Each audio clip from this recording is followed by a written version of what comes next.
السلام علیکم ورحمۃ اللہ تعالی وبرکاتہ۔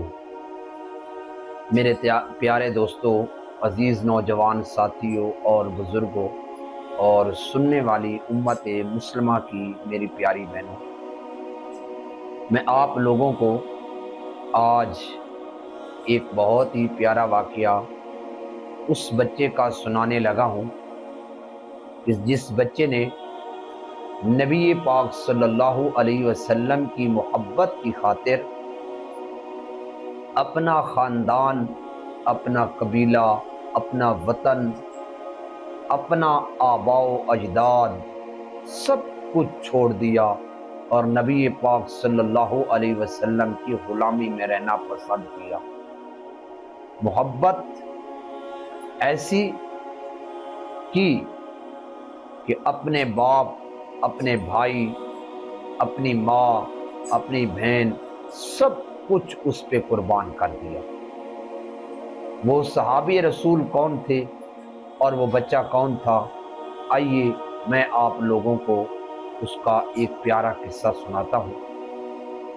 نام زید بن حارثہ رضی اللہ تعالی عنہ ہے، اور بچپن میں اس کی والدہ محترمہ فوت ہو گئی، اللہ تعالیٰ کو پیاری ہو گئی، اور یہ اپنے ننیحال کے قبیلے میں رہنے لگا۔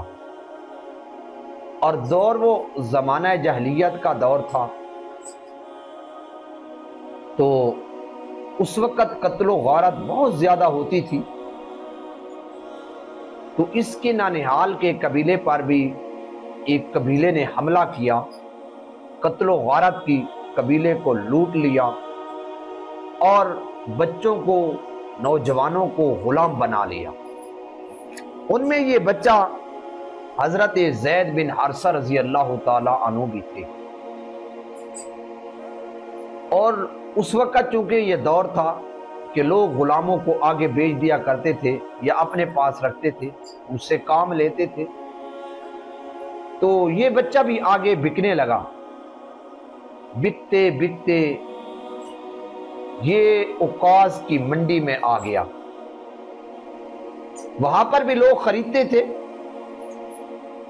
تو ان خریدار میں حضرت خدیجہ الکبریٰ رضی اللہ تعالی عنہا بھی تھی۔ اس کو پتہ چل گیا کہ ایک بچہ ہے جو نہایت سمجھدار ہے، عقل مند ہے، تو کیوں نہ ہو کہ میں بھی اس کو خرید لوں۔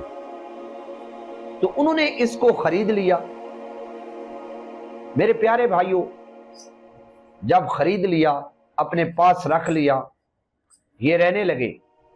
کچھ عرصے کے بعد نبی پاک صلی اللہ علیہ وسلم نے اپنی پیاری بیوی حضرت خدیجہ الکبریٰ رضی اللہ تعالی عنہا سے یہ بچہ مانگ لیا کہ یہ بچہ مجھے دے دو۔ حضرت خدیجہ رضی اللہ تعالی عنہا نبی پاک صلی اللہ علیہ وسلم کو یہ بچہ عنایت کر دیتی ہے۔ وقت گزرتا رہا، بچہ بڑا ہوتا رہا، لوگ اسی طرح جس طرح اب دور دراز وطنوں سے بیت اللہ کی حج کے لیے تشریف لاتے ہیں، وہاں بھی ایسا ہی تھا کہ لوگ اس زمانے میں بھی حج کے لیے آتے تھے۔ تو اس علاقے کا ایک بندہ آیا، جب اس نے حج کیا تو اس نے دیکھا کہ یہ بچہ تو بے عینی وہی ہے جو بکتے بکتے یا بچھڑتے بچھڑتے ادھر آ گیا ہے۔ حج کر کے واپس گیا اور جاتے ہی اس کے باپ، بھائی اور اس کے چچا کو بتا دیا کہ میں نے تو آپ کا لڑکا ادھر دیکھا ہے اور آپ ادھر ڈھونڈ رہے ہیں اس بچے کو۔ انہوں نے جناب سفر سامان باندھا، جمع پونجی باندھی اور چل پڑے۔ چلتے چلتے مکہ کی عظیم دھرتی پر آ پہنچے۔ دیکھتے ہیں کہ نبی پاک صلی اللہ علیہ وسلم بیٹھے ہیں اور یہ بچہ بھی بیٹھا ہے، صحابہ کرام بھی بیٹھے ہیں۔ انہوں نے اس کو اشارے سے بلایا، لیکن وہ بچہ نہ آیا۔ کیوں؟ کہ نبی پاک صلی اللہ علیہ وسلم کی یہ بے ادبی سمجھتا تھا کہ میں آپ کی محفل کو چھوڑ کر اپنے والد کی طرف چلا جاؤں۔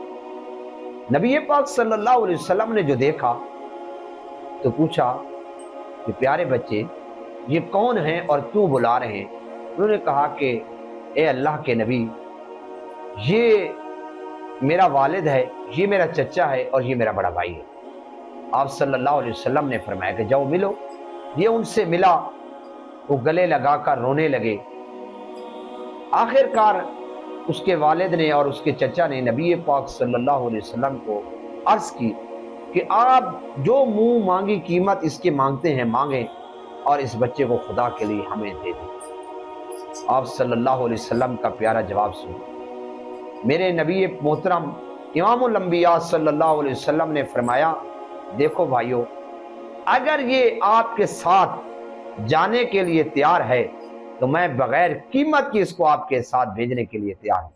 خدا کی قسم، اب ذرا بچے کا جواب سنیے۔ جب وہ کہنے لگے کہ اے زید بن حارثہ آؤ ہمارے ساتھ چلیے، تو وہ بچہ کہنے لگا، نہیں ابا جی، نہیں چچا، نہیں میرا بھائی، میں اللہ کے پیغمبر میں کی غلامی کو پسند کروں گا لیکن آپ کے ساتھ جانا پسند نہیں کروں گا۔ اب کون ہے جو آزادی کو پسند نہیں کرتا اور غلامی کو ترجیح دیتا ہے؟ لیکن یہ بچہ واحد بچہ ایسا ہے کہ جس نے غلامی کو آزادی پر ترجیح دے دی۔ اس نے کہا نہیں، میں آپ کے ساتھ جانے کے لیے تیار نہیں۔ انہوں نے بڑی منت سماجت کی، انہوں نے کہا میں اللہ کا پیغمبر کا ساتھ نہیں چھوڑ سکتا۔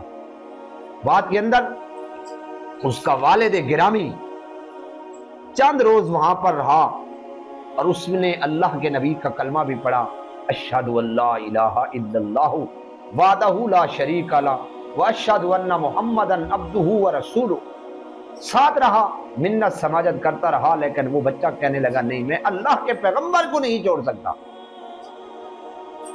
تو اللہ کے پیغمبر نے جب یہ دیکھا نا، اس بچے کا ہاتھ پکڑا، بیت اللہ کے اندر لے گئے اور وہاں جا کر اللہ کے نبی نے اعلان کیا کہ آج کے بعد یہ زید بن حارثہ نہیں ہے، بلکہ آج کے بعد یہ زید بن محمد صلی اللہ علیہ وسلم ہے۔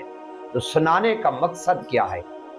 سنانے کا مقصد یہ ہے کہ یہ بچہ ہو کر اللہ کے پیغمبر کے ساتھ اتنی محبت کر گیا اور ہم بڑے ہو کر اللہ کے نبی کی محبت کو نہ سمجھ سکے۔